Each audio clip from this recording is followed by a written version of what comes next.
Oh, baby. We have a huge show for you today. A superstar joins us. It's an honest, inspiring, and hilarious conversation. JJ Watt is a superhuman.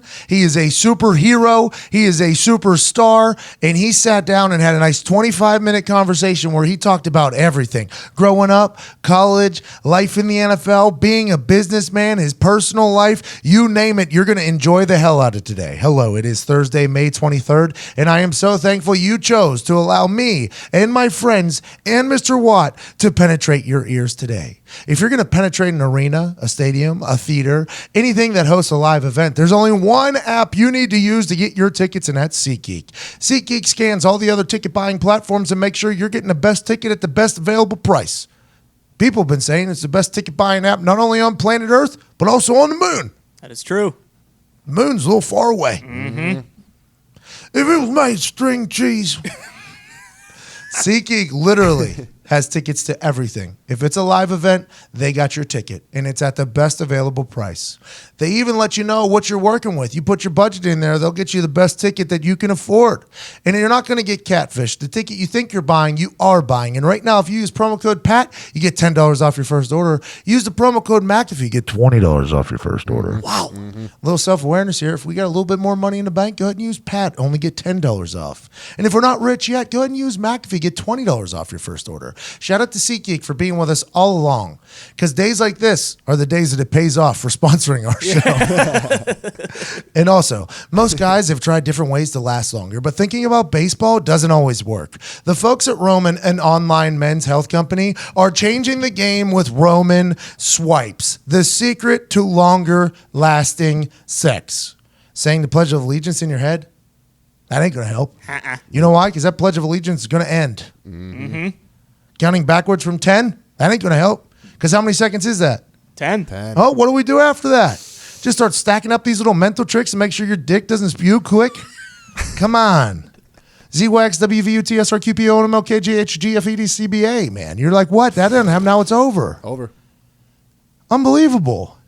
That is an elite skill, by the way. I think I missed a couple letters. Well, I couldn't tell. Wouldn't notice. But if a cop was to ask me and I busted that out, I think it would be pretty live PD fucking eye-opening. Roman swipes are a clinically proven way to last longer in the sack. They're effective, easy to use, fast-acting, and doctor recommended, but don't require a prescription. Roman can ship the swipes to you in discreet, unmarked packaging, and each swipes packet is small enough to hide in your wallet for whenever you need it. When it's go time, it's swipe time. Swipes are great. They will not transfer to your partner, so you can last longer without worrying. They're super easy to use. Just take the swipes out of the packet, apply, let it dry, and you're good to go. That's it. Showtime. Go ahead and put on a show tonight. Be your best you. Get a little Roman Swipes. Keep Roman Swipes in your back pocket for longer, better sex, and get yours fast with free 2-day shipping by visiting getroman.com/USA. That's GETROMAN.com/USA. Get yours within 2 days, by the weekend. Let's go. Go ahead and then get yours. And let's get right into this conversation with alpha male JJ Watt. Ladies and gentlemen, joining us now is a man who is a 3-time NFL Defensive Player of the Year. That's nothing to sneeze at. That's nothing to sneeze at all.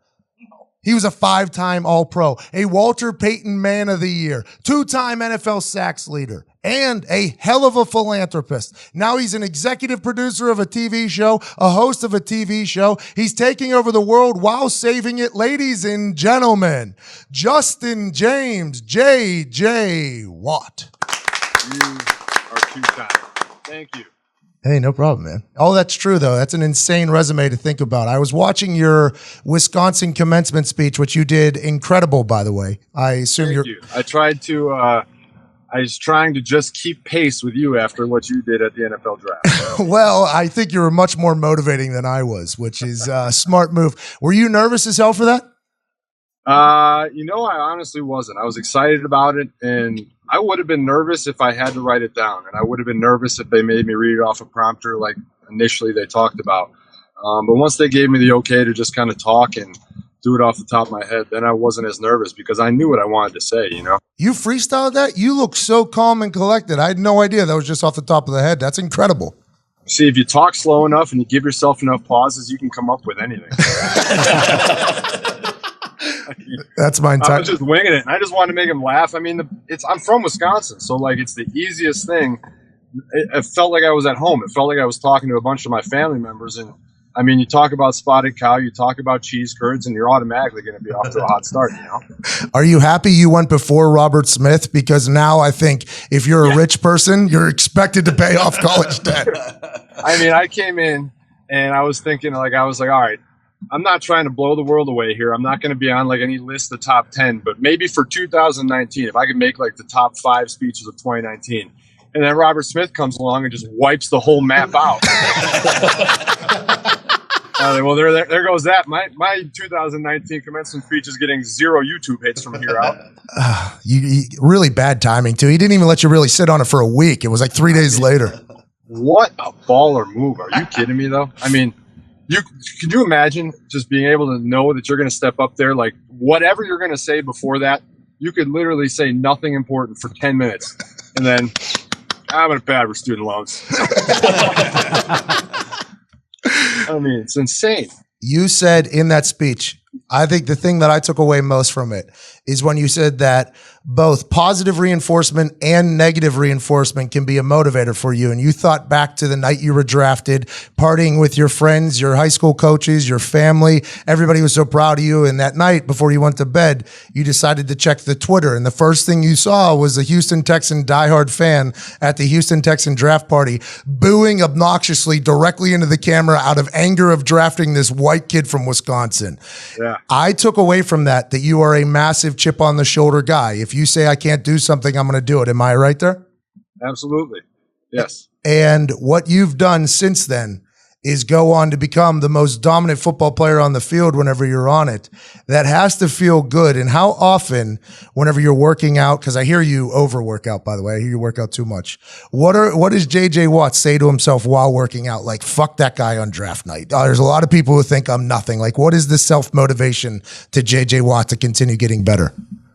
Yeah, I think there's a lot of that where you find it from different sources. So obviously immediately after that, I had that in my head. I wanted to prove those people wrong. I wanted to earn their respect. And then throughout your career, you find different things, whether it's somebody saying somebody else is better than you, or it's somebody has more sacks than you, or there's always something to chase. But I think that over my career, that's probably one of the biggest things that I've learned is that, I mean, I used to read Twitter all the time. I used to read all the stories. I used to read all the articles, and I let it mess with me early on because you get mad about it. I'm getting mad about somebody at ESPN who writes an article and says that I'm number 2 instead of number 1, or I'm getting mad because this person didn't vote for me for Defensive Player of the Year. And I'm like, finally I learned, I realized, I was like, why do I care? Why do I care what this person has to say? And I think the injuries really helped me with that.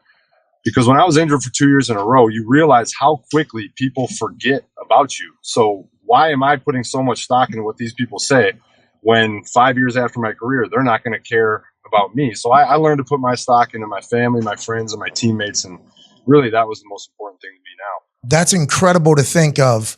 That moment of freedom that you let yourself had to be an impressive one. You're reading all these things from people that don't matter, saying things about you. And then that moment of just being like, fuck them. That had to be that had to be an incredibly freeing feeling. It was huge. I mean, it was because I remember early in my injuries, after my first injury where I'm out for the season, you get people saying he's done. He's never going to come back. He's never going to play again. Even if he does, he's not going to be the same. And that helped. It drove me down. And I was like, Jesus, can I? And one of the biggest things that helped me was my girlfriend. I mean, she literally helped build my confidence back up, saying, screw all them. Don't listen to them. Just go day by day. And so when I'd have a tough day and a down day, before I had somebody around every day to help pick me up, it was just me, my thoughts, and then social media. And so that was another really helpful thing to have her in the house every day to kind of be a balancing factor where I'm reading social media how bad I am or how bad I'm going to be. And then she's just like, no, you're not. You're going to be good. And I was like, oh, all right, maybe I will be. Did you, because you were very private with your private life. And I don't know if it was a real thing or not, but people are saying you go to bed at like 9 p.m., you do this, you don't go out, and then your personal life was kind of non-existent. And then I remember there was an awkward moment on a red carpet we don't have to get into where you kind of got put in a bad spot, but then you started dating this professional soccer player named Kaylia. Who?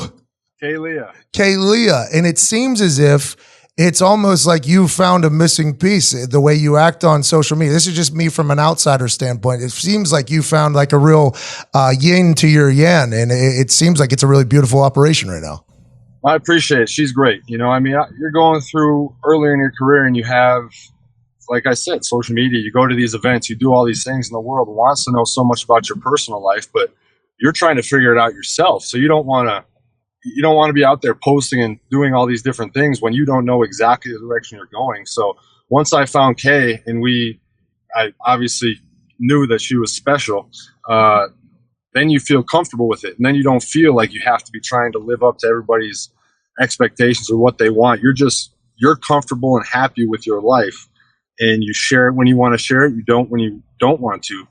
And I mean, that's the biggest thing. When I come home at the end of the day, if I can make her happy and she makes me happy, I mean, who cares what the world thinks, you know? I respect that so much. And if you make your dog's tail wag, I mean, that's all we're really looking to do. That's why I'm sitting in my driveway right now, because as soon as I open that garage door, my dogs are going to go bananas. I mean, you want to talk about a way to not have kids for a long time? Just get a couple dogs. Oh, amen. Hey, man, I'm on your team there. Let's go back to the chip on the shoulder. Is that why you left Central Michigan and went to Wisconsin, because you thought you were destined for something bigger than Central Michigan, or is it strictly because you wanted to go back home to Wisconsin?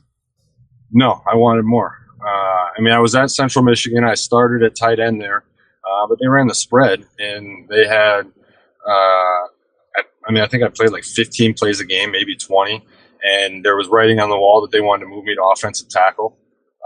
So I said, if I'm going to do all this, I'm going to put in all this work. I mean, you know how hard it is, off-season workouts in college and all those workouts you do in classes. I said, if I'm going to put in all this work, I'm going to take the biggest shot I can take. I'm going to do it all. I'm either going to go big or I'm going to fail.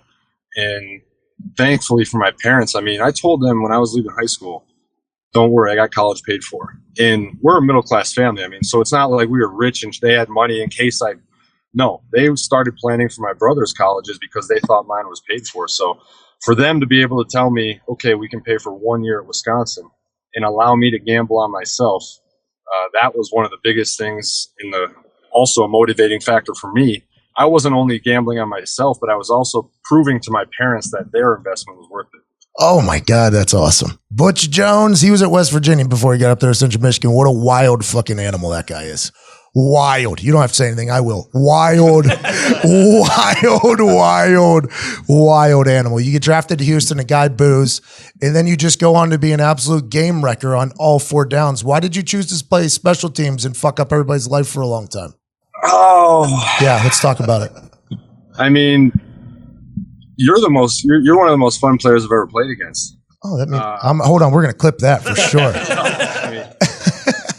First of all, I mean, if we really want to get deep into things, I'm still upset that you didn't get the Monday Night Football gig. I mean, we're going to clip that too. Thank you, JJ. Just keep them coming.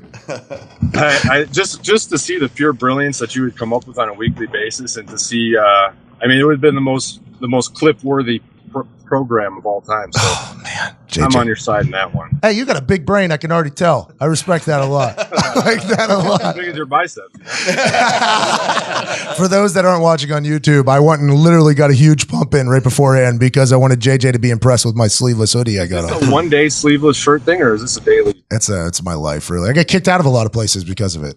I love it, man. A little sleeveless shirt and jorts. Nothing beats it. It's funny you say that. I mean, that's literally my... Those suckers are riding high too, brother. Well, when you got quads, you got to let the world eat. Let the world know you got them. How often do you punt now? Sorry, I just turned the interview on you. How often do you still punt? No, I'm punting I'm leaving the options on the table. You know, when I didn't get that Monday Night Football gig, wasn't certain if I was going to get a big enough media job to keep going because I need a big goal, right? So I need like, hey, I got this big thing happening. Now, granted, these podcasts, massive. We run a business. Our business is good. But I need something large like in the background that at night when I lay down, like, okay, I also got to do this. I got to focus on this. And when I didn't get the Monday Night Football gig, I was like, you know, there's a lot of money being tossed around to people that kick balls. And there's a lot of shitty ball kickers out there right now. So I went out on a high school field a few times. I'm still kicking like once a week, twice a week. I feel good. Good, man. That's awesome. That's one thing I've learned is that, like, you look at investment opportunities, you look at business opportunities, you look at movies, TV, everything. We make a lot of money to chase a ball around. It's pretty damn cool. Yeah, it's really, you make, I mean, you're FaceTiming us from your house right now. There is a Area 51 gate right behind your fucking, there is, but speaking of a lot of money, whenever the city of Houston needed somebody to really step up big time, you did that. And I was just reading through some stats that you tweeted out. After the hurricane, after the flood and everything that happened to Houston, it was terrible. It was it was an emergency down there. JJ Watt, as you heard, started a GoFundMe basically that took off. $41.6 million was the final total. He's currently, since then, it's been 1 year basically, 600 homes have either been rebuilt or are being rebuilding right now. 420 childcare centers in the city of Houston, 16,000 children being served, 26 million meals have been served, and 6,500 mental and physical health exams have happened just because of a GoFundMe that this meathead from Wisconsin started and saved a city. Did you feel as if, like, hey, I don't really know, nobody knows how to act in that situation, but I assume you just said, let's just take one small step here, raise what we can raise, I'll donate $1 million, I'll match, and then once it gets going, is there a moment where you're like, oh shit, like we really have a real cool opportunity here? Yeah. So, I mean, obviously the initial goal was $200,000 and I knew what I was going to do with that. I was like, all right, I'm going to buy food. I'm going to buy water. I'm going to buy toilet paper, diapers. I'm going to buy the stuff that people need. And I'm going to go distribute it in communities. And then as you saw, I mean, it literally took on a life of its own. I mean, the very first night that it happened, it started to get up to $500,000. The website kept crashing. We literally had a private detective get the phone number of the creator of youcaring.com, called him at his home house, and had to get him out of his bed. And he went and figured out how to get the website back up and running. And then it was insane. I mean, this guy literally had no clue what was going on because good morning. Yeah, and then it just, hey guy, we're raising a couple million here, and we need you to pop out of bed and figure it out. And then it just blew up, and obviously celebrities and people from all over the country and all over the world. And then you have to figure out the logistics of, okay, we're accepting donations from all 50 states and different countries. Now my 501c3 has to file paperwork to allow for that. And just the logistics of it all was insane. And oh, by the way, it's also the end of training camp, and we have to figure it out because the season starts in like 10 days. So, I mean, it was insane. I have an unbelievable group of people who helped me out and a ton of great organizations who we've distributed the money to and have helped us. So I've had a ton of great people help me out, and I never, ever want to take credit for it as a one-man operation because it was so many great people. The city of Houston, whenever we would play down there, your picture was on every other page of the program. I mean, your picture was up on the Jumbotron. They played that Turn Down for What thing, and the entire place went nut for you. You literally, from that guy booing to a couple years of dominance later, became the face of Houston, basically. And then whenever you did all that, are you going to get into politics? Are you going to be the fucking governor of Texas, or are you going to run for president one day? What are we going to do? I gotta get some more sacks first. I gotta play. I've tried to think about what I'm gonna do after my career, man. But every time I try and think about it, it's just there's too many. Like you could go movies, you could go TV, you could go politics, you could go anywhere you want, and there's just too much to think about. And I truly feel like I have a lot more football left in me, and I'm excited about that. So I'm focused on that at the moment. I'm enjoying it. I'm loving it, and it's a hard game to give up, man. I love the daily work of, like you said, trying to get better at something and still trying to prove that even now, after 2 years of injuries, I still have a lot left. You got 16 sacks last year. Nobody's talking about you at all. Like whenever I was going through the stats of last year and I read that you had 16 sacks last year, I was like, damn, I didn't know. I had no idea. Nobody's even talking about the JJ Watt. Nobody's even talking about the Houston Texans making the playoffs and with a quarterback that seems to be legit for the first time. Nobody's really talking about the Houston Texans. That's got to feel pretty good going into training camp that you guys are kind of a underrated weapon right now. Yeah, the thing that people immediately talk to me about in my interviews are either off the field things, obviously, or the 2 years of injuries. And I've been trying to kind of put the 2 years of injuries behind me because, like you said, last year I was fortunate enough to get back to playing good football. And so I think it's going to take at least one more year of playing at that level before people forget about what happened with the injuries and stuff and remember what I can do on the field. And then we do have a good team. We have a very good team. We have a lot of good guys. We have good chemistry.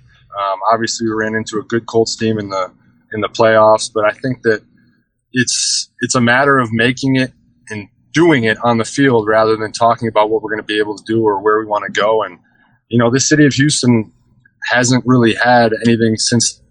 When I first got here, we won our first playoff game ever. We went to the playoffs for the first time ever, and we won our first playoff game. So we're trying to take that next step and be able to do big things. And it's just you can't do it by talking. You have to work and do it. I say all the time that my favorite place to play was down there in Houston at the whatever you guys call it now, stadium. It was that place. Yeah, you dribbled an onside kick 10 yards and recovered it yourself. Hey, pretty awesome, huh? When you watch it, it was pretty cool. God, nothing pissed me off more than that.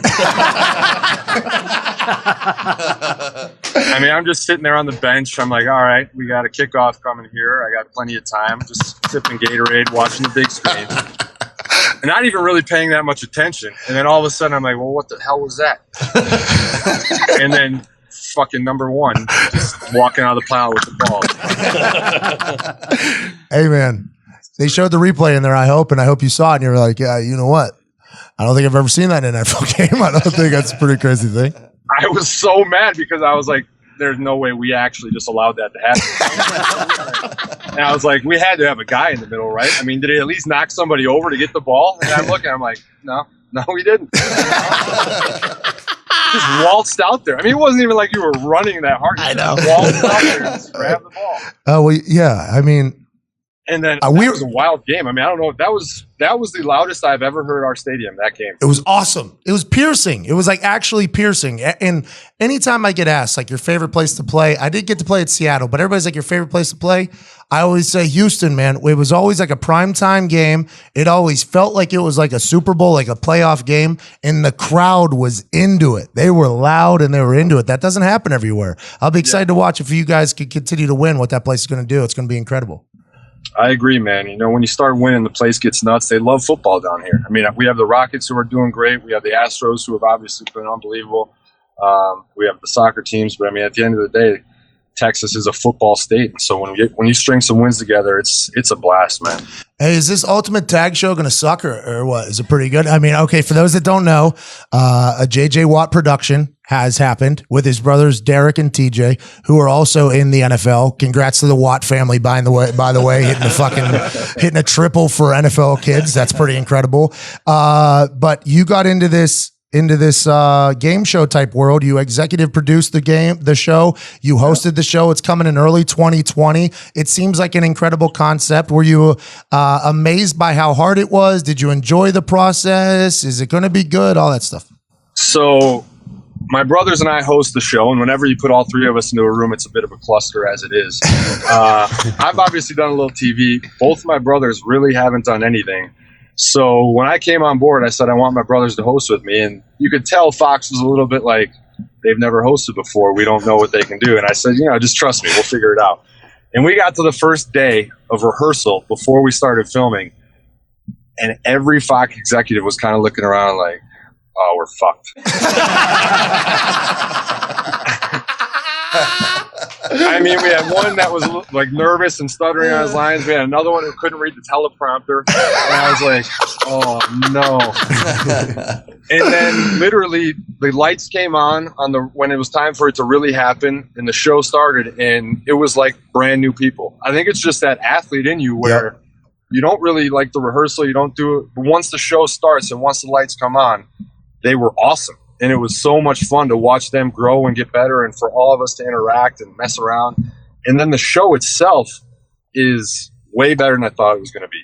So I was really excited about it because tag is a game we've all played, and we take it to these crazy levels. We have one that's a steel cage 30 feet up in the air. You don't have any harnesses or anything, so if you fall right onto a mat 30 feet down. We have another one that you're like jumping off of trampolines and stuff. So I was excited about it, but then when I saw it in person, I saw how unbelievable these athletes are. And I mean, it's physical. People are smashing their faces into stuff. People are getting injuries. It's like a sport. It's not really a game show. And so it was a ton of fun. We have, I think it's 12 professional taggers. So there's like a little of that American Gladiators feel to it where you're going to see the same taggers every week. And they're some of the best athletes I've ever seen. I mean, I'm in the NFL and I see obviously a lot of athletes all the time. There's a couple athletes on Ultimate Tag that are the best athletes I've ever seen. So what do you got to do? You just got to stay away for like 2 minutes and you win? Stay away from the professional taggers?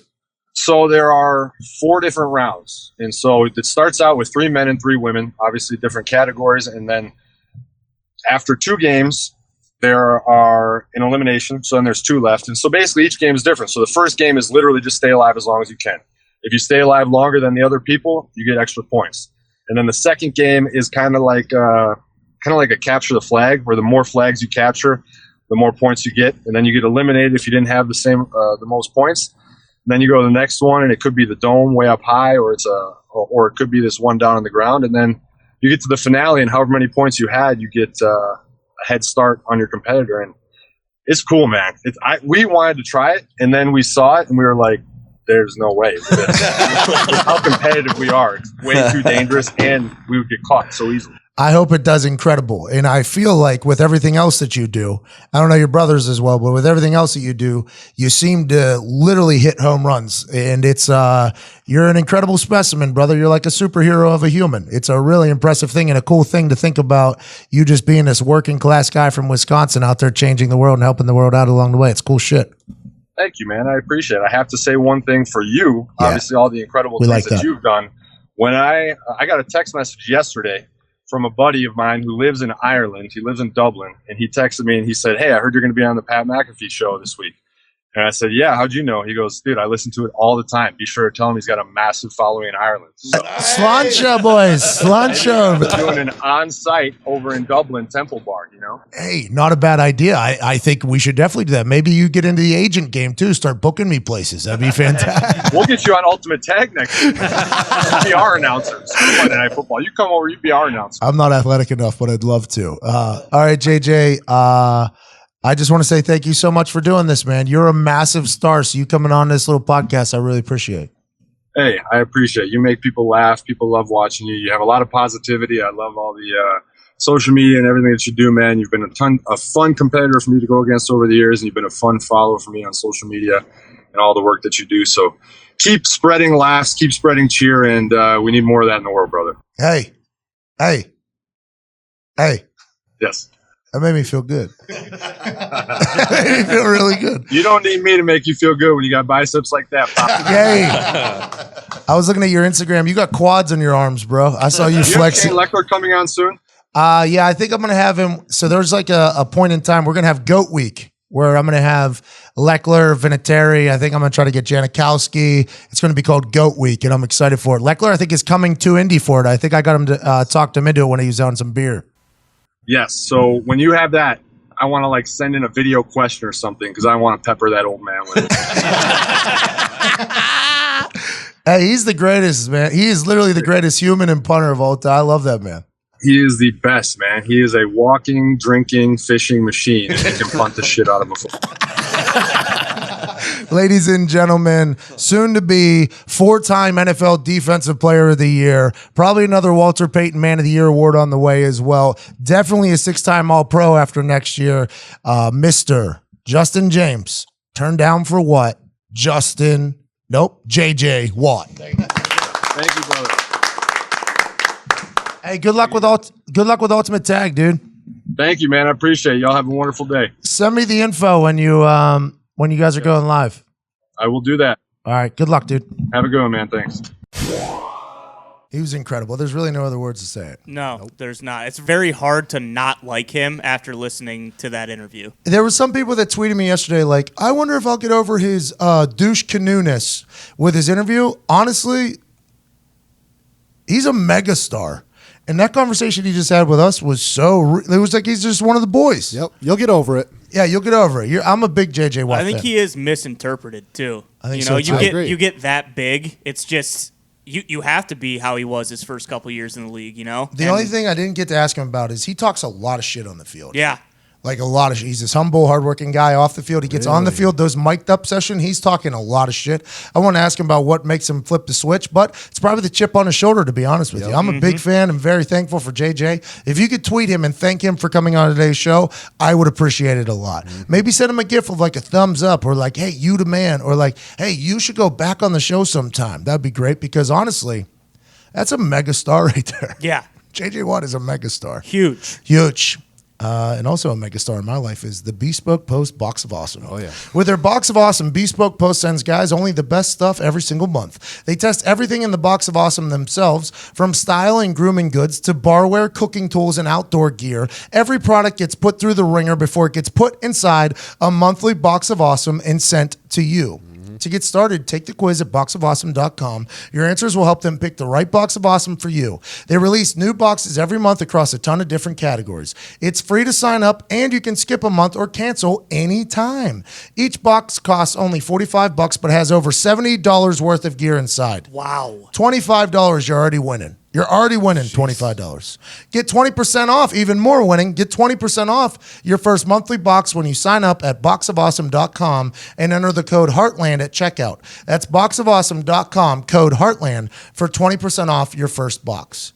Bespoke Post is like signing up for Christmas every single month. A gift just shows up at your office or at your front door that you forget about, to be honest with you. And then when it shows up, it's like, holy shit, I had no idea I needed this awesome bar kit that I would have never bought for myself. This travel gear that I would have never, ever bought for myself. Bespoke Post is like, just relax.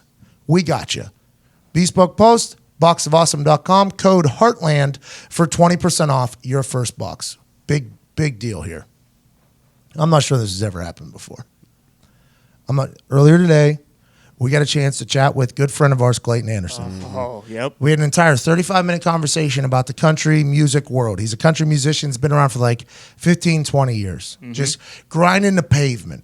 That entire conversation can be heard tomorrow on Heartland Radio 2.0. Yep. But what we're about to do is a first. A future #1 song is about to be debuted right here on the Pat McAfee Show 2.0. It officially comes out tonight at midnight. A little sneak peek from our friend at Clayton Anderson, which I think, by the way, is a heater. I think you will too. We'll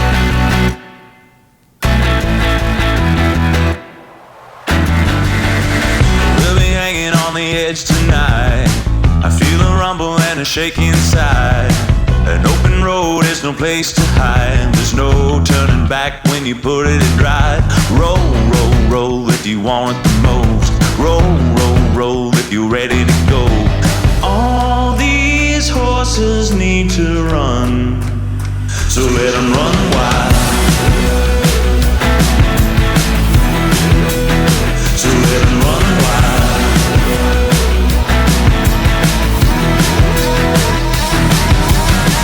Just some rebels here without a cause. Every move is like we break the law. You're gonna lose if you ain't quick with the draw. Ain't no money left if you don't finish strong. Try, try, try, catch me if you can. Bye, bye, bye, I'm a wanted man. All these horses need to run. All these horses need to run. So let them run wild. So let them run wild.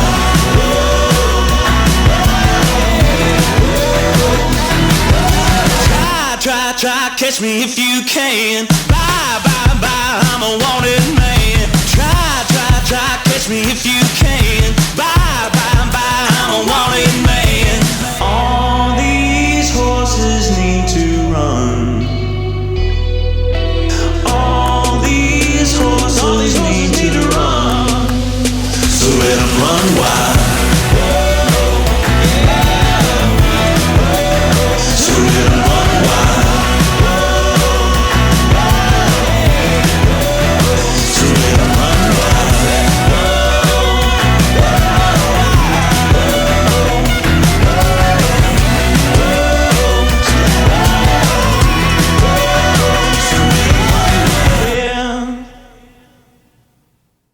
banger. Yeah, absolutely. Absolute banger. And wait till you hear the conversation with him tomorrow on Heartland Radio 2.0. Me and Todd kind of put him in the fire a little bit for not, utilizing the internet for as much as he should. He's a talented guy. That song right there, going to be a hit.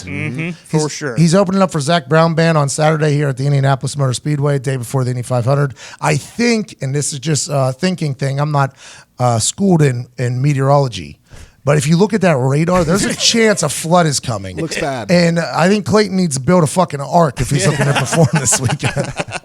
Ladies and gentlemen, we debuted a segment last week. I enjoyed it. I'm not sure if you did, but we're back for more. Ty, please hit the intro segment music.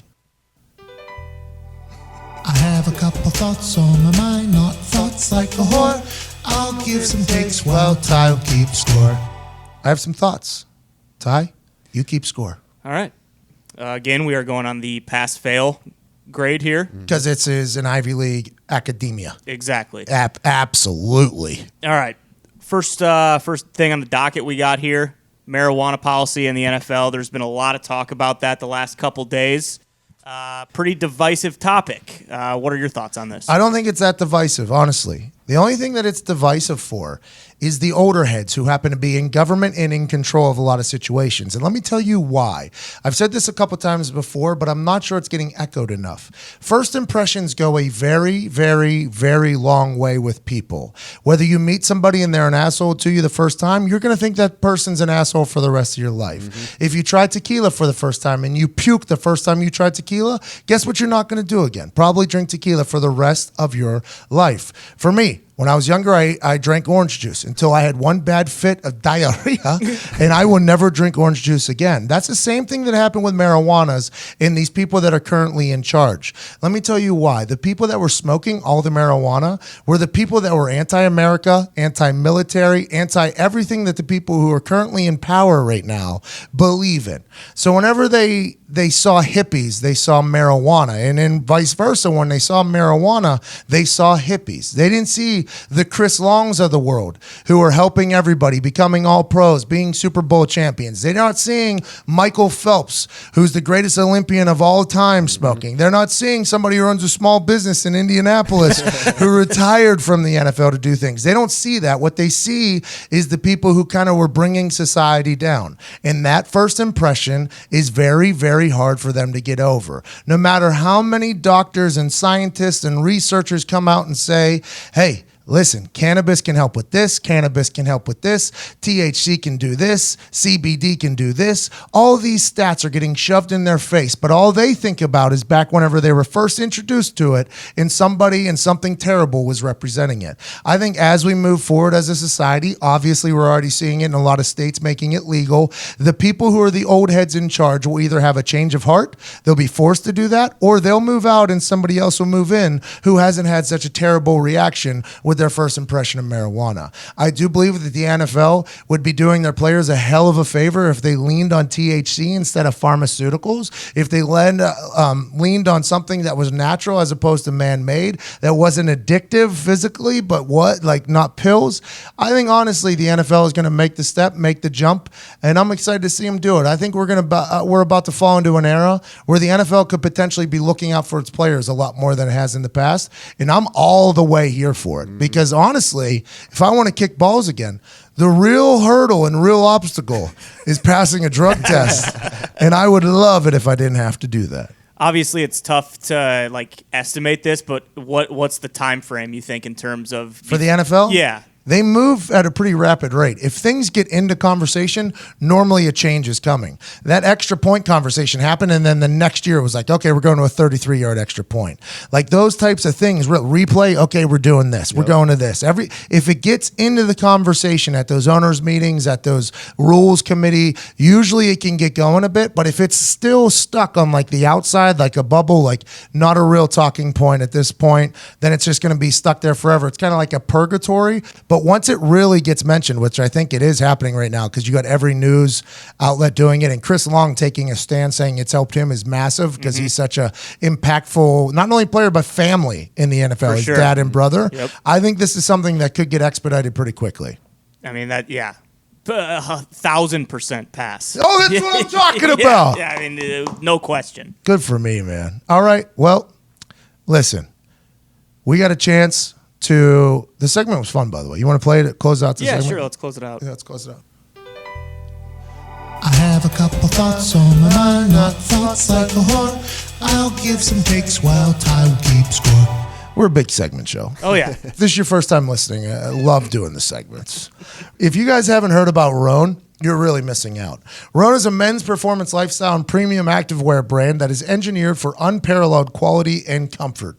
They are an absolute necessity for guys on the go. It doesn't matter if you're training in the gym or jumping on international flights, they are your new go-to men's clothing brand. My favorite is the shirt. It just feels damn good. And the premium shorts are it looks good, it feels good. And if it feels good, you play good. Yep.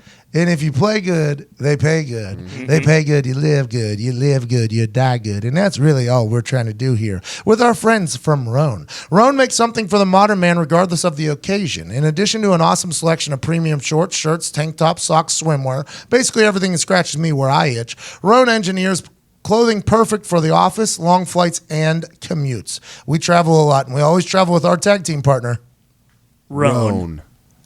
Roan's commuter collection is the performance alternative to the everyday work gear, offering everything from pants, polos, shorts, and shirts that are all lightweight, comfortable, and wrinkle-free. The commuter collection is good for all weather, anytime from a weekday in the workplace to a weekend barbecue. Go to rhone.com/America today and use promo code America to get 20% off your first purchase. That's rhone.com/America, promo code America for 20% off. Rhone.com/America, promo code America, and get yourself feeling good and looking great. Speaking of looking great, there's a man that really blew up the internet the other day. Absolutely blew up the internet. I might have helped. I might have helped. Say that. His future, we don't know if it looks good, looks great, or looks absolutely catastrophic. He joined us for a little Q&A after my reading from myself. Yesterday, I retweeted something that could potentially have a guy killed. The power of Twitter and social media, you know what it does? Makes the world a much smaller place. When I saw this thing, it had about 98 retweets. I read through it and I said, oh my God, this Twitter thread is one of those Twitter threads. That's a page turner. It's a tweet stroller. Oh, yeah. That's what it is. Scroller, I guess. Yeah, Well, and stroll. Yeah, both. Oh, yeah. Quite a stroll. You stroll right through it. Take a walk.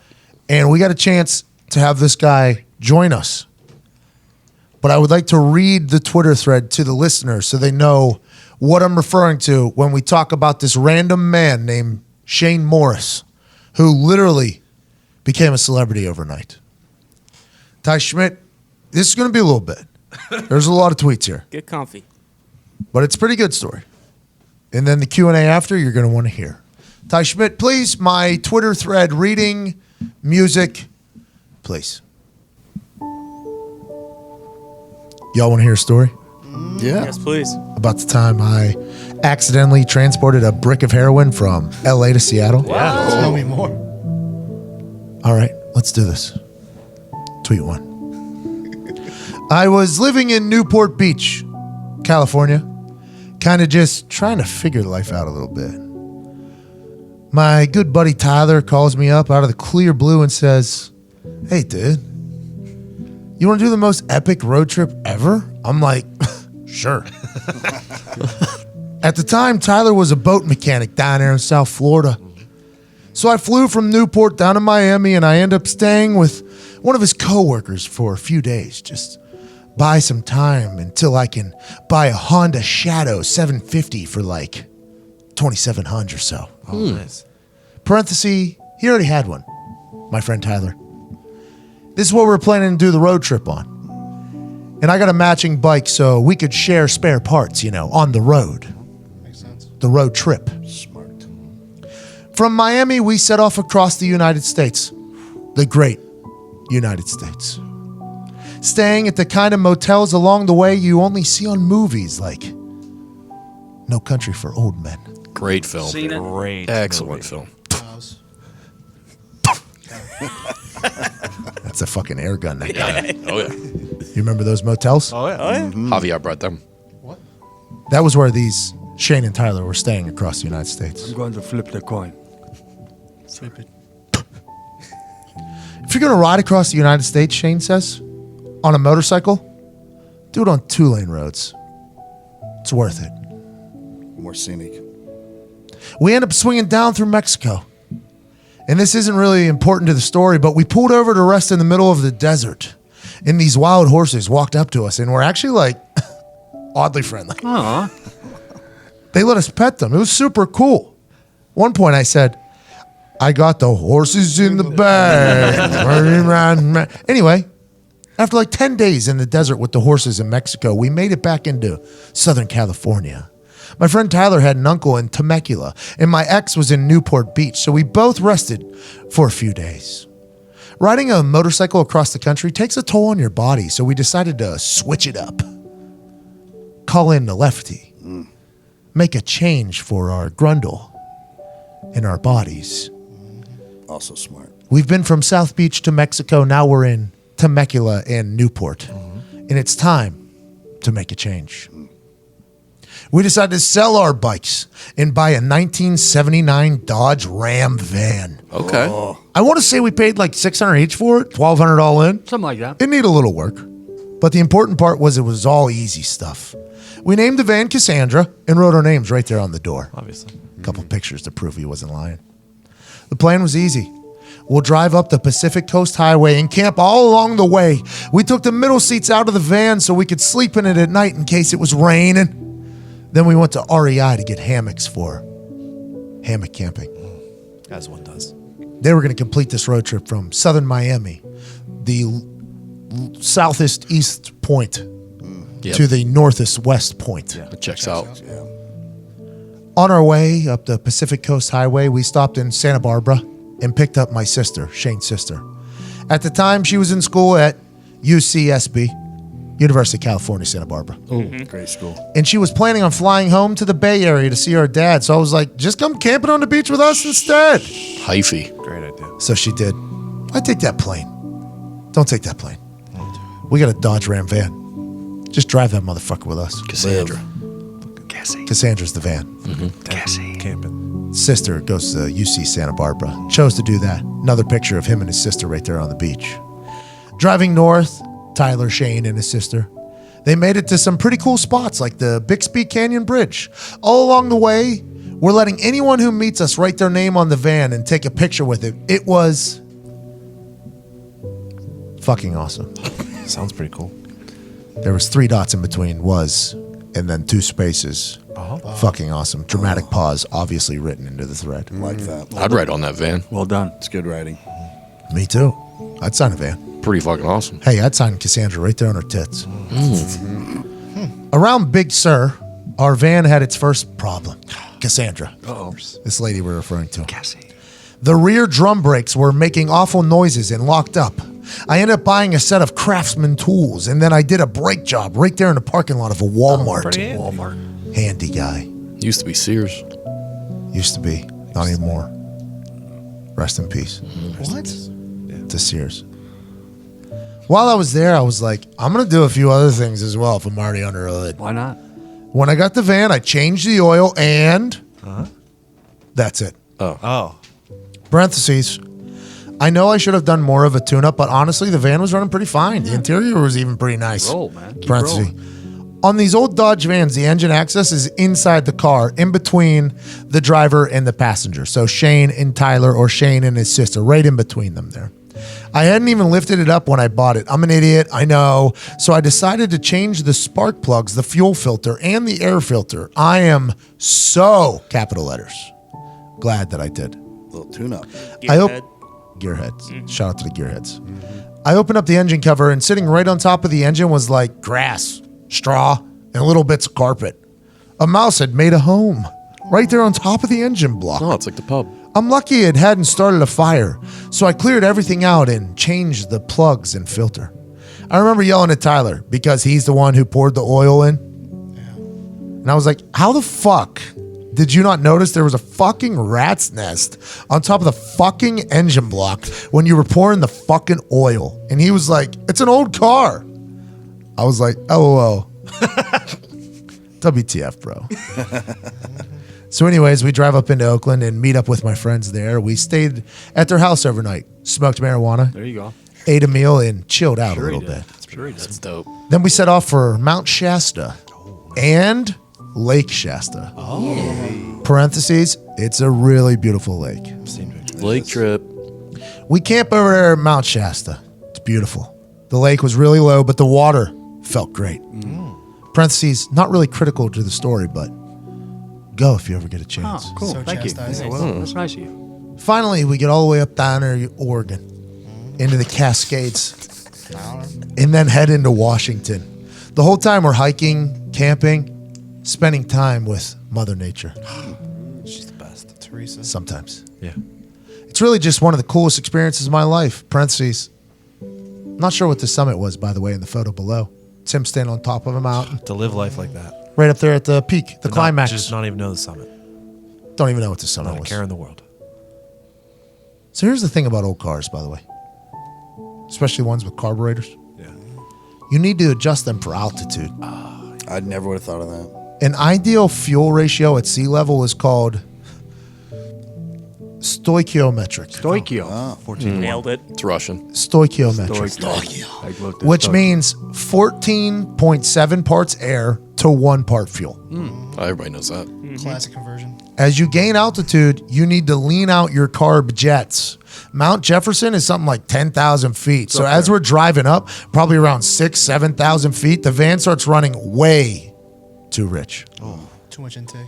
It was obvious. So I was like, Tyler, pull over, bro. I'm going to lean out these jets.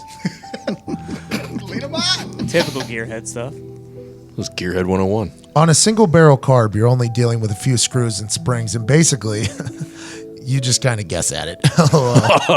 So I'm just listening to the engine, and then I would reach over and tap the gas pedal to see how it sounded.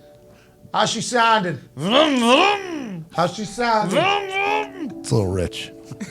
So Tyler steps out of the van, and I'm hunched over the engine, just twisting on the screws, and I hit the gas, and Tyler is like, holy shit! At first, I'm like, oh my God, something is on fire. So I pop up and look around. I'm like, what? Tyler's like, what the fuck is that? I look down at the carb and I'm like, I don't know. What part are you looking at? Does something look broken? He's like, no, dude, look on the cover. I look to my left on the underside of the engine cover, and there's what appears to be a brick of aluminum foil. The hell? And it's taped up with aluminum tape, the clamshell cover. Oh. Immediately, I'm like, oh shit, what the fuck? So I stop what I'm doing. I turn the engine off and start slowly prying this aluminum brick off the underside of the clamshell. Tyler's freaking out. He doesn't do drugs, by the way, Tyler. Classic Tyler. Classic. Sober. He's like, oh my God, it's like on Cops when they find drugs hidden in the car. Bad boys, bad boys. What you gonna do? What you gonna do when they come for you? Bad boys, bad boys. What you gonna do? What you gonna do when they come for you? Todd just got hard. I get the brick untaped and then undo like 7 layers of foil. They used a lot of foil on this thing. Have to. What I found was a white, perfectly shrink-wrapped brick. I thought it was Coke for a minute. So I cut open a bit of the corner, like in the movies, put some on my finger, and rubbed it on my gums. Great idea. Gummies. Simple little gummy option. Little gummies. If you've ever done Coke, by the way, you know it's kind of hot. And then it makes your gums numb. Been there. Chopper bopper. This definitely wasn't Coke, says Shane. Powdered sugar. And I'm not the type of dude who does heroin. Oh. Parentheses, just don't do heroin. Seriously. Kind of It's, judgy Thank there. you for that. it's no good. Yeah. Kind of judgy. Agreed. Those are the type of people you should judge, by the way. No judges. No, real judges. If you take heroin, you will be judged. I always thought heroin looks like brown sugar. Is that what you thought? Yeah. No, it's white. It's perfectly shrink wrapped. He said it right here 2 threads ago. China white. So Tyler and I are standing next to each other when I hear tires on the gravel behind us. Let me paint you a picture. We're standing there with the hood up, clamshell open, side by side with a brick of pure heroin. Who do you think rolled up? Who? a goddamn park ranger rolls up behind us. It's just a park ranger. Just so you know, park rangers are the police. They have guns and they just happen to work in a park. They can arrest you and everything. Still the popo. I'm holding a brick of heroin in my hands, and there's a park ranger 30 feet behind me. So I reach down and pretend to dive into my toolkit. Thankfully, my hands are greasy as hell. Can I pick up some tools? And I can pick up some tools. So I slide this brick of heroin under the seat. I pop around with and pretend I'm putting a socket on a breaker bar. And I'm like, oh, hey there. How can I help you? The guy's like, you guys having some trouble? I'm like, I'm just trying to jet the carbs. He's like, oh, I remember doing that when I was your age. Nice little conversation with him. Yeah, it is. Good guy. Nice guy. And he's like, you ever done that before? I'm like, I'm kind of just learning as I go here. We're from California. Dude laughs and he's like, here, I'll show you. Oh. So the ranger walks over and he's like, I remember these old Ram vans. So much room. What's he implying there? Sex. Activities. Yeah. This van's a rockin'. Don't Come a knocking. Especially in the woods. We open up the clamshell and the guy's knee is like 2 inches from this brick of heroin that I just put under the seat. Man, I'm trying so hard to act normal. But Tyler, you remember? Tyler? He's not playing it cool at all. Of course not. He's like, you know, I'm sure Shane can figure it out. We don't need you wasting your time on us, Mr. Park Ranger. Ranger's like, oh, no. It's no big deal. Most of the time, I'm just telling people to put their trash higher up so the bears can't get to it. Good advice, actually. Yeah. So he's just chatting with us, and I'm telling him how we bought the van and drove all the way up the coast, etc., etc. Finally, we get the jet set, and the Ranger's like, all right, you boys stay safe. Like he had no clue he was probably 2 inches away from the biggest drug bust in the history of Oregon. True. Once he drives off, Tyler's freaking out. Oh my God, what are we gonna do, man? I'm like, we're gonna make a shit ton of money selling a brick of heroin. So I wrapped it up and just stuck it in the bottom of the cooler in the freezer bags underneath the ice. Then we drive up into Seattle and I call one of my buddies who I know sells a shit ton of weight. Good friend to have. Yeah. I'm like, yo, star. Name has been removed. Redacted. Oh, smart. Good word. We need to talk. I won't go into all the details, but I managed to sell it all to one person. It was lower risk. Plus, I'm not a drug dealer. For the record, my buddy Tyler wouldn't take any of the money. Eventually, I convinced him to let me give him $600 for the van. Just take it. So I could say I bought the van myself. The van was originally in his name, not anymore. But this story is not over yet. Oh, what? No. Nope. I end up selling the van to some hippies from Ashland and then moved to Atlanta, other side of the country. About a year goes by, and I'm not even thinking about this van anymore. Then I get a phone call from a number I do not know. Let that shit go to voicemail. Yeah, don't answer that. Probably some sales. Probably. Telemarketers. I'm a sales guy. Robocall. The same number calls me again 30 seconds later, so I'm like, Oh, that's I guess I'm going to answer it. Hello? The voice on the other line. Hey, can I speak to Shane? I'm like, speaking. You got him. You got him. Dude is like, hey, my dad gave me your number. He said he sold a van to you about a year ago. Oh. Immediately, I'm like, yeah, he sold me a van. The guy's like, wow, that's great news. I'm so glad I found you. So I don't like to talk about this, but I was in jail. I had a substance abuse problem, and I ended up going to jail because I made some mistakes. I'm thinking, like, what's the angle here, bub? So I'm like, oh, well, that sucks. Anyway, how can I help you? So the dude goes into this crazy-ass long story. He tells me about how he was so many memories in that van. Yeah, it was in his dad's name, but it was his first car. I know it's just a beat-up old van to you, but I'd really like to buy it back from you. Dad says you paid something like $1,200 for it. I think I'd be willing to go as high as, say, $1,800 to get that thing back. Nice. The memories are just worth that to me, the guy said. The light goes off in my head. Jail, substance abuse. He wants the van back. He's willing to pay $600 back over what I paid for. Street value bagged up if you slow sell it. There was something like $40,000 worth of heroin in that brick, by the way. Parentheses. I want parentheses there. This dude wanted his brick back. The guy didn't go to jail because he had a substance abuse problem. No heroin junkie can afford $40,000 in heroin. The guy did time because he was a plug. So I decided it was time to make some money. Brick Squad. Fuck. One for the plug.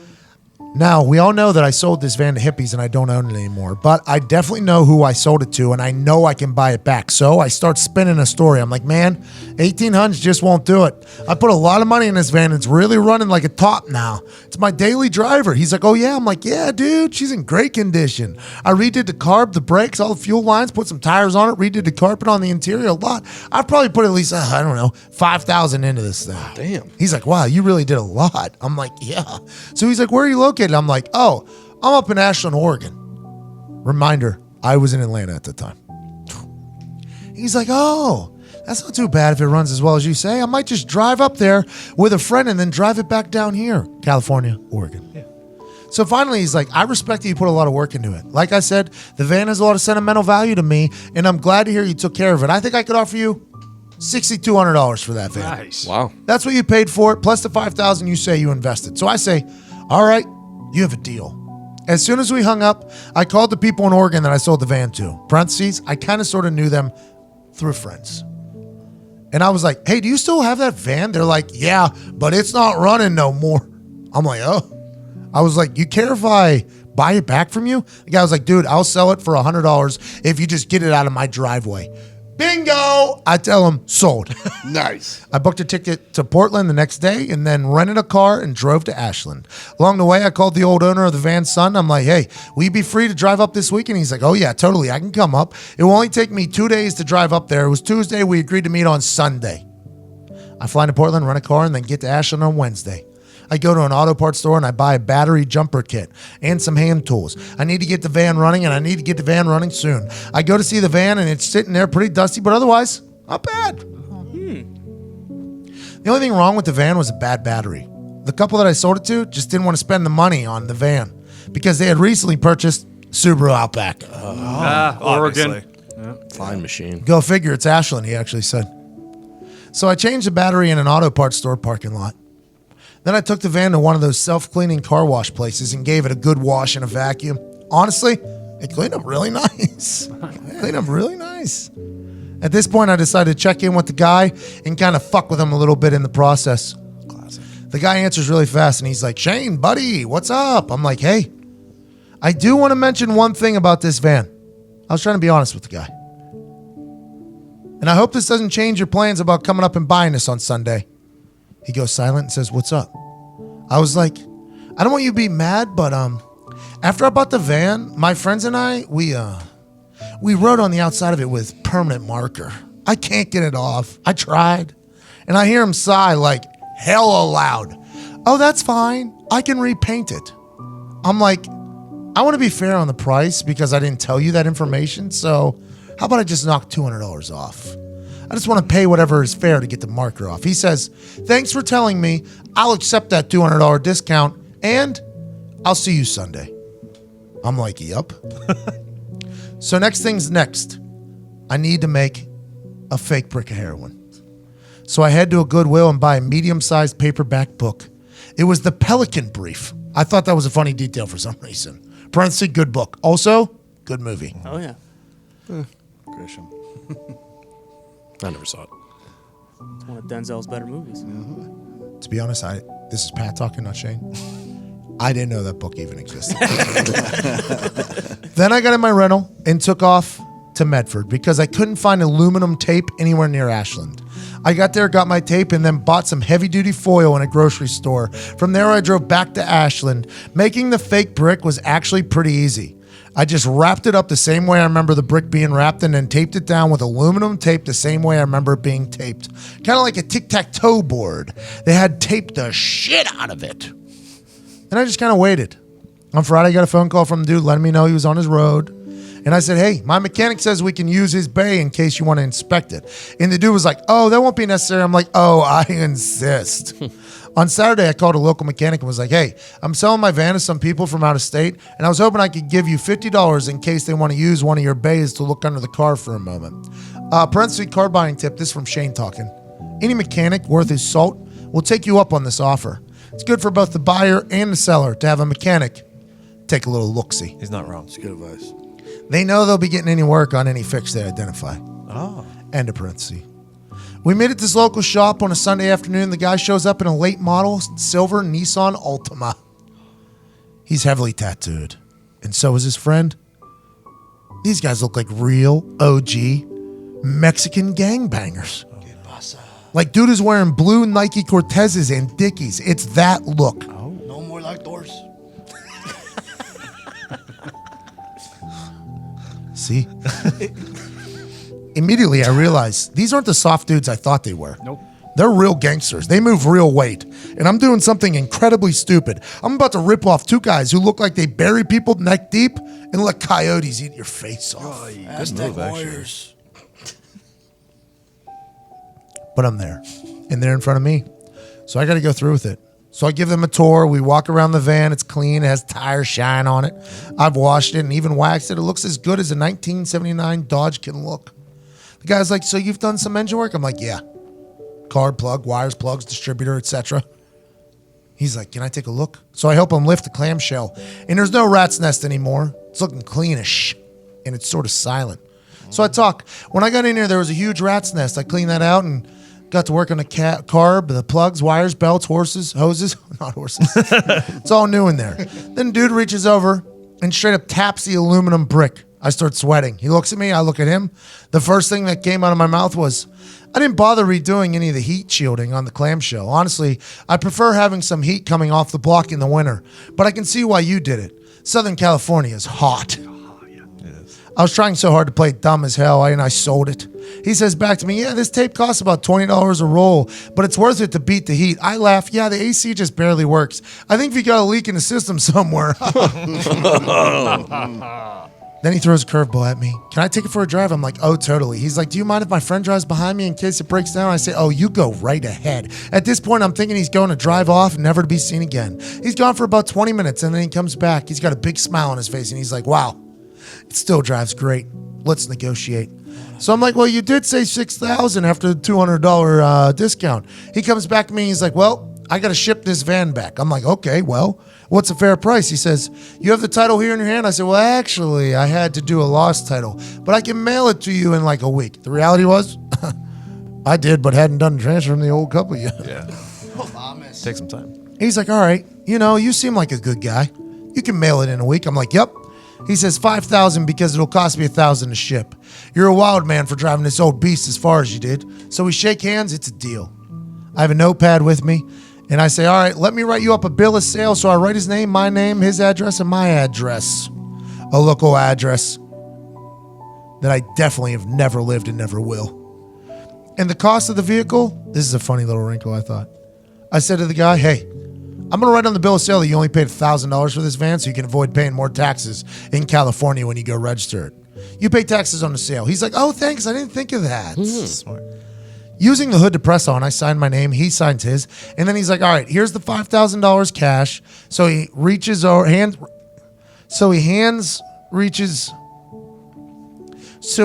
reaches into his pocket. And when he does, he moves his shirt in such a way that he obviously exposes a gun in his waistband. Oh, shit. It's business. He pauses. As he's handing me the cash, he smiles and says, thanks for taking care of my van, Shane. I'm relieved to see you left my heat shielding how it was. There's a lot of value in heat shielding. Some might say it's worth quite a bit. He gets this look in his eyes. It's dark. He continues. You seem like a smart guy. Smart guys don't talk about things they find. They might even buy new aluminum tape, but be careless enough to leave the roll in the back seat. My throat turned into a knot like my whole mouth went dry as fuck.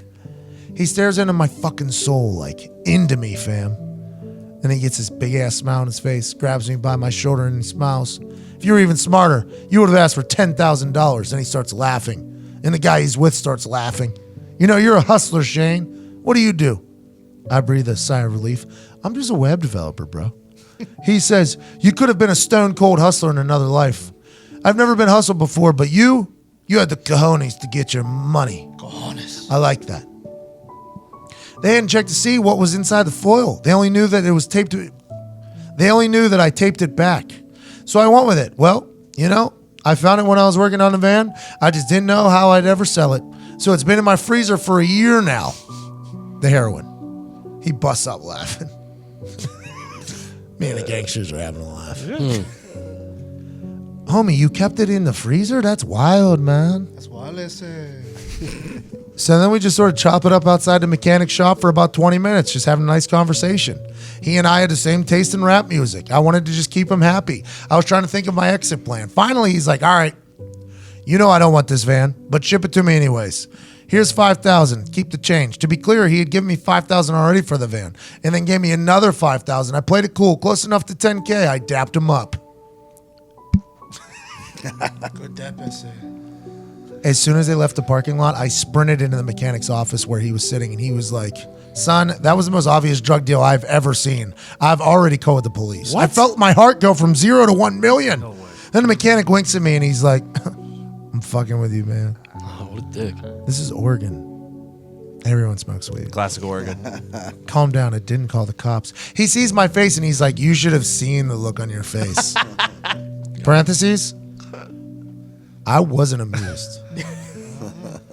The problem was the clock was ticking. I didn't know when those dudes were going to open the foil and realize I just hustled them. So I was like, hey, if I give you $200, will you let me keep that van parked here for 2 days until I can get it shipped? He's like, if it's here longer than 2 days, I'm going to charge you. If it stays here, it's mine. So I was like, that's fine. I'll be back. I knew at that moment the van was going to belong to him. I was never coming back. Most states have laws for mechanics like that, by the way. Oh, fun little fun fact.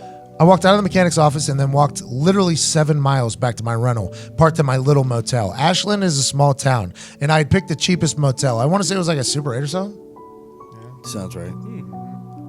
The road this motel is on is like pretty long and straight. Like you could see a full quarter mile down the road, which is where I live my life by. Yeah. Yes. One at a time. No problem. As I'm about 400 yards away from the entrance, I see a silver Nissan Altima pull in and go to the front office. As I walk closer, I see 2 guys get out, and I realize it's the same guys. They haven't seen me, but we're staying at the same fucking motel. So I start speed walking. When I checked in, it took a while, so I knew I needed to hustle so I wasn't seen. I took off the flannel I was wearing so I'd be in a white tank top. I folded the flannel up in super small and walked as fast as someone can walk without looking like a moron. Zito, you know what he's saying. Yeah, oh yeah. My room was on the back side of the motel upstairs. Basically, as soon as I cleared the vision line of the back wall, I went into a full sprint and ran as fast as I could up the stairs and into my room. No sooner than the moment I slammed my door, I went over the drapes and peeked out. The silver Altima was driving around. I shit you not, these guys parked 2 spaces away from my rental car. In their room, directly below mine. Wow. It's a damn cheap hotel, so I could kind of sort of hear them talking.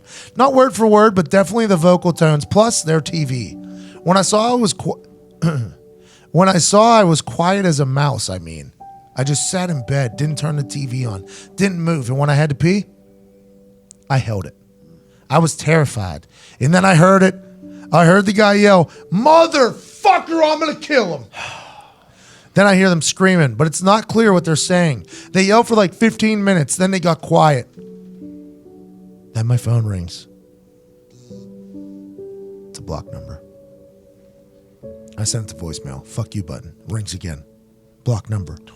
Send it to voicemail. Fuck you button. Then I hear them yelling a bit more. And then I hear the door downstairs slam.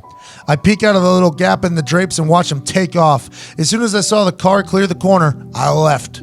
I grabbed my backpack, flew down the stairs, and got into my rental. I was getting the fuck out of Ashland before I got killed. I'd been on the road for about an hour when the guy calls me again, this time from his real number, not a block number. I answered, "Hey, motherfucker, what's up?" He's yelling, "We got a fucking problem. You need to bring me my money right fucking now." Did what I do. That's what I did. Did what I do. Classic. And talk a little shit. Yeah. I take it you're not a big fan of John Grisham novels? You should really give him a chance before you get angry. The dude flew off the handle like he's just shouting, "Motherfucker, I'll kill you," over and over and over. So finally I'm like, calm down. Just listen. I think we can make a deal here. So he gets a little less on the edge. "What's your deal?" he says. I said, "Look, I know you're staying at the whatever motel it was that we're staying at. We'll meet up there. You show me you've got your gun on the hood of your car so I know I'm safe." He's like, "Okay, and then I said, "Then I'll take the Pelican brief wrapped in foil and I'll give you what you really want here." A Tom Clancy novel. Everyone loves war fiction, man. He got quiet. He didn't say shit. I'll fucking murder you, Shane. You rob me, you fucking die from this. Then he hung up. In 2017, the guy I ripped off for his brick of heroin was found guilty with 4 other guys of raping and murdering a 13-year-old girl. They were all prominent MS-13 gang members. He got life without parole in his sentence, so it looks like he won't be killing me anytime soon. And that's the story of the time I bought a van with a brick of heroin in it that belonged to an MS-13 gang member, sold the brick, and then sold him his van back with a wrapped-up John Grisham novel for $10,000. Somehow, I didn't die. And scene.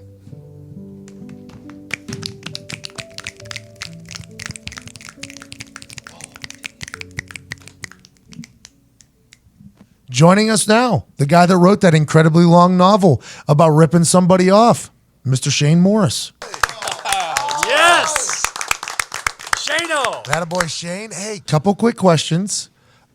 Incredible story, by the way. Incredible. Happy you survived through all of it. The couple death situations there. First things first.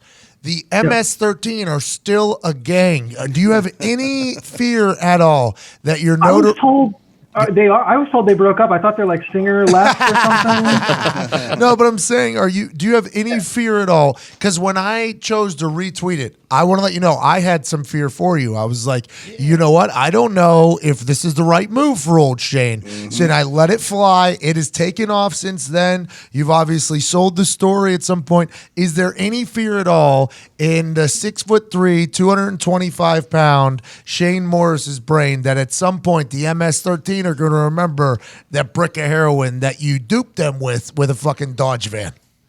I mean, I think there's always a risk, like gang members are going to be gang members, like they can kill whoever they want.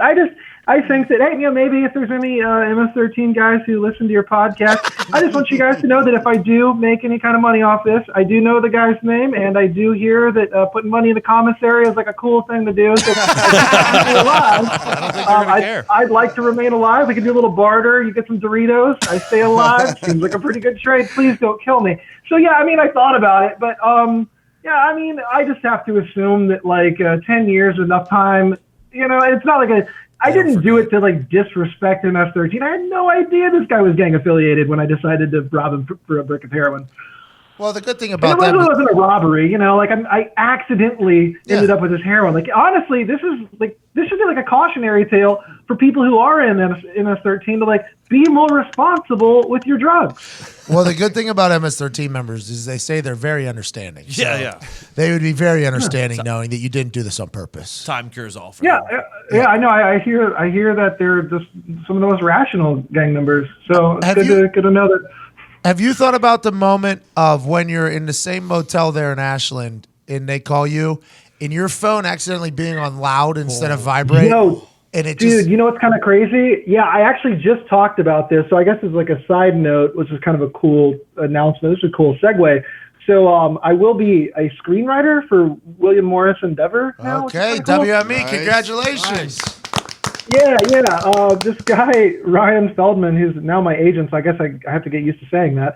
I kind of told him the backstory, and this is just one of those weird things. Usually I have my phone on full loud. For whatever reason, that day I had accidentally, I think I had it in my pocket and somehow ends up on silent.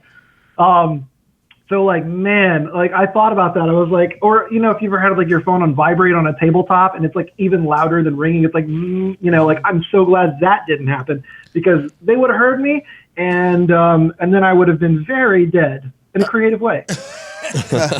Just fucking irony getting you in the end. Did you ever think that maybe after you found the brick of heroin and then got away with the park ranger and then you got away with selling said brick of heroin, that maybe when they called you and asked for that van back, that maybe you should just let it go and not try to roll the dice?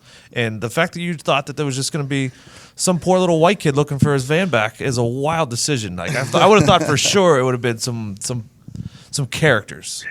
Yeah, you could probably gather this from the thread, but thinking things through has not always been my strong point in life. And so no, I I was at the time, this is going to be the dumbest reason that anybody's ever done anything. At the time, I really wanted to buy a Mazda Miata. And so I was like, man, this would cover a down payment on a Miata. I'm just thinking this, and I did end up buying a Miata. So, I think I don't think a lot of people would have done the same thing in my situation. In fact, like judging by the replies to the Twitter thread, I think I'm probably one of the few people who's like, yeah, this is a brilliant plan you have. So I guess, would I have done the same thing today? No, as a married man who's got like other responsibilities in life. No, but mostly because it would have taken way too much effort and time. But, I was just looking at like, I could sell the same brick twice now. This is genius. Shano. Also not a great idea buying a Mazda Miata as a 6'3", man. That's true. So there's a life hack. If you are a taller person, Corbo Clubman is the seat brand. There's a bracket that lowers you about 2.5 inches. You too can fit in a Mazda Miata. Are you a mechanic? You said you were a web developer there at one point. Are you a mechanic? I'm mechanically inclined. I just think that when I was one of those kids, that would just take apart a lawnmower just to kind of see how it worked and then put it back together. Oh, gearhead. Just inquisitive. And so when I got older, I got into cars. I mean, I always loved working on cars, and I always have some project car I'm tinkering on. So I just think that, for me, it's the challenge. It's a good hobby. It's relatively inexpensive depending upon, whatever. But no, I wouldn't. I mean, I've done some really cool stuff like full on engine swaps by myself, but I'm not a mechanic, no. Hey, Shane, do you think you cost that park ranger a job once your thread came out? I mean, honestly, that guy was so nice. I felt so bad for him because I'm thinking like, dude, he's like, there's one person, I don't know how many people are jetting their carbs in an old van, in the middle of, Mount Jefferson National Forest or whatever it's called. I guarantee you if that park ranger reads this thread, he's going to be like, you've got to be shitting me. I remember them. I remember that. Hell yeah, that van was terrible. Has your friend Tyler, who traveled with you, reached out to you since this thread has gone so big? Yes, he is furious. Why? How come? Because he's into photos and he's linked with heroin now. Yeah. Like this is what I think I tweeted about that. But millennials get so butthurt when you happen to implicate them in a story involving the world's most violent gang. They just get so upset about it. Do you think that maybe you were the reason that man went from just selling heroin to putting people in barrels and murder? Jesus, don't put that on. Like he was just a drug dealer, and then he lost his drugs. And now I hear your question. Some little white kid in Ashland, Oregon, hustled me. Yeah, I mean, I think it's obviously a really tough question to answer, but I think she probably deserved it. I have been yelled at by a lot of teenagers on the internet. I'm just kidding, obviously. Teenage girls are mean. She probably said something terrible. I have a lot of. Now you doubled down. I think that criminals are just, they're gonna do crime. Hey Shane, how much did you flip that brick for? Yeah. Great question. There's one person who does know. The one thing that I was told I did consult with an attorney before coming on this podcast. Smart. He said it's imperative that I not name the actual figure that I sold it for, because some legal reasons that he cited that I don't understand. But basically, it was enough money for me to go and buy, like I say, a lightly used late model Honda Accord, somewhere in that price range. We'll just give you a range. Well, because I think I saw you put a number out there for how much it's worth on the street. I think I do believe I saw that, whether it was from your 40,000. I would say if you, not that I know a whole lot about selling heroin, but I do understand. I'm a Costco shopper, so I understand buying in bulk and how that saves money. My guess is that even though the statute of limitations has expired on the crime of selling a brick of heroin, the government can still come after you for taxes. Yes, the IRS. Yes. Yes, the tax evasion. So you sold it for $10. Usually pay taxes on my drugs. I don't. You sold it for $1,000. The government, I'm selling it. Yeah, you sold it for $1,000. Good for you, man. Congratulations. $300. No. Yeah, it was enough for me to, have a little bit of money saved up, and, if you're smart with it and you don't go in all, I'm not going to teach people how to money launder on a podcast, but the trick is to not put it in a bank account, people tend to ask questions it about clean where you yourself. got it. So yeah, just life tips. Don't do that. We all watch the Ozarks. Yeah, we man. all know how to launder money. I want to let you know, I can't thank you enough for the entertainment that you provided. Twitter, I can't wait to see what you do as a screenwriter now. I'm pumped up, man, for you. Congratulations on becoming literally a celebrity overnight, and I hope it all works out for you in the end. I hope the government doesn't get you. I hope the MS-13 doesn't get you, and I hope you go on to do great things. I appreciate you so much. At I am Shane Morris. Thanks so much, guys. Appreciate you, man. Thank you. Thank you, Shane. Yeah. Actually, I have questions now. How do you get the number? Wait. Well, it's good. I don't know.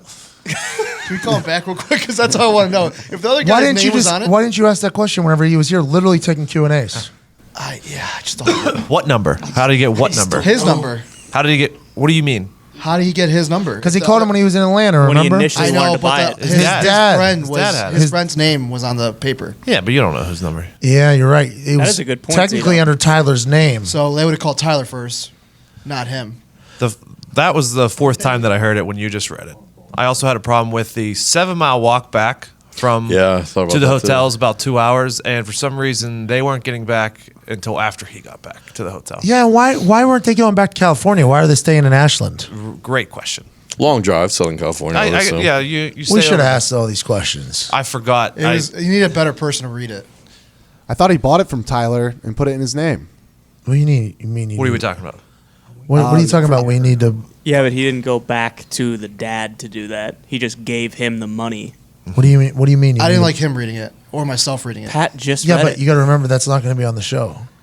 Oh, this is on the show right now. Yes. Yeah, what we're doing right now is on the show. Yeah. Redact it. Well, then you also stepped on Evan asking a very good question. Go ahead, Evan. Oh, so now you're giving him.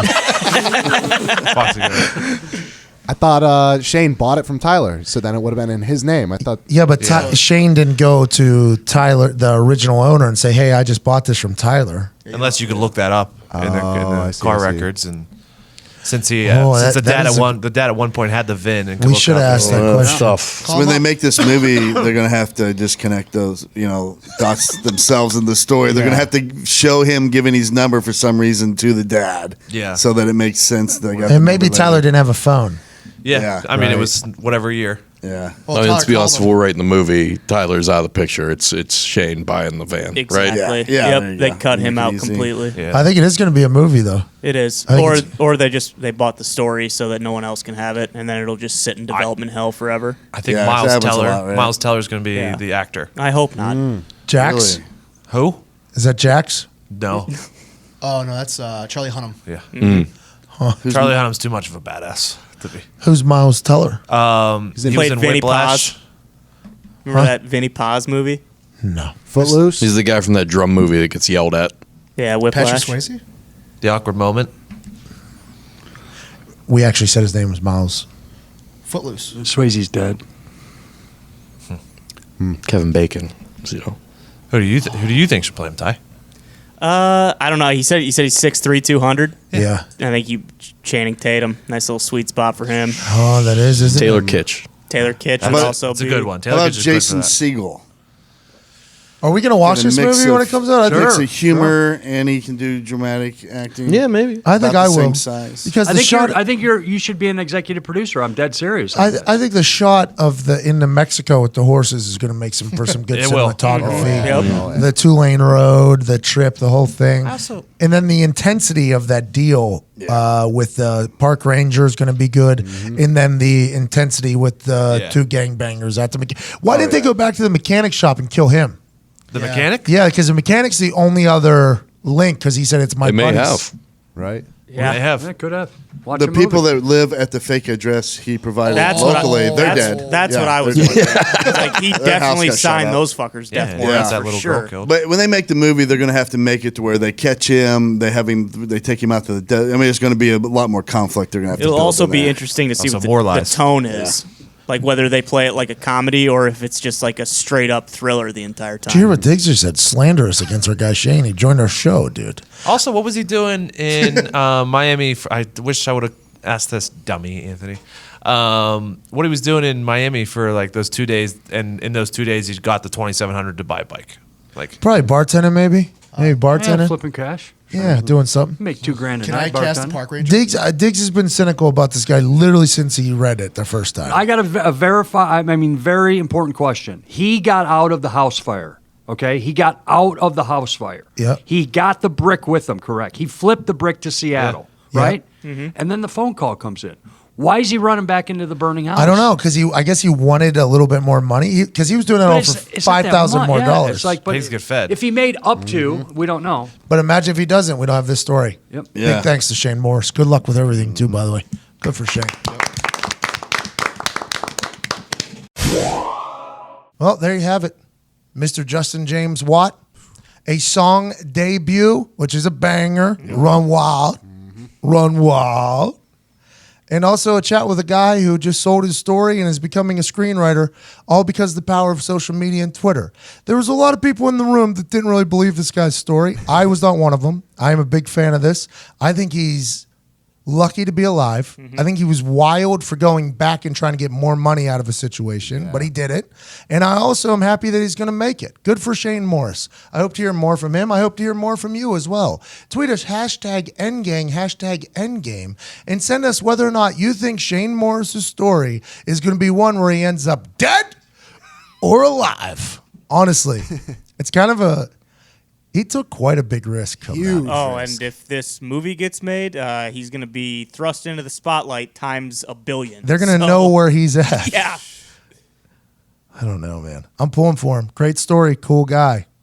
Great show. I enjoyed the hell out of today. Tweet us. #Endgang, #Endgame. If Ty Schmidt likes what you have to say, you'll get some free merch. Other than that, thank you so much for fucking with us today. From myself, @Todd McComas, @Diggs with a Z, @Nick Moraldo, @Hey Gorman, @Viva Lazito, @Ty Schmidt, and @Evan Foxy. We can't thank you enough. You're the greatest humans on earth. Cheers. Ty Schmidt, hit the music, bub.